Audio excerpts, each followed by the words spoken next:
వరద బాధితుల సహాయార్థం film Nagar cultural centre 25 లక్షల విరాళాన్ని అందజేసింది. హైదరాబాద్ జూబ్లీ హిల్స్ లోని నివాసంలో సీఎం రేవంత్ రెడ్డిని ఎఫ్ఎన్సీసీ ప్రతినిధులు కలిశారు. ఎఫ్ఎన్సీసీ ప్రెసిడెంట్ ఘట్టమనేని ఆదిశేషగిరిరావు ఈ విరాళాన్ని సీఎం రేవంత్ రెడ్డికి అందజేశారు.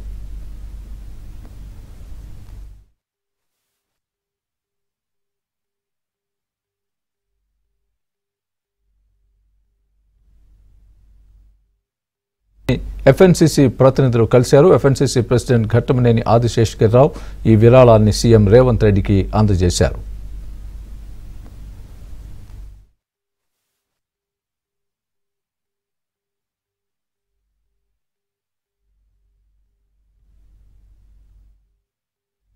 ఎఫ్ఎన్సీసీ ప్రతినిధులు కలిశారు. ఎఫ్ఎన్సీసీ ప్రెసిడెంట్ ఘట్టమనేని ఆదిశేషగిరిరావు ఈ విరాళాన్ని సీఎం రేవంత్ రెడ్డికి అందజేశారు.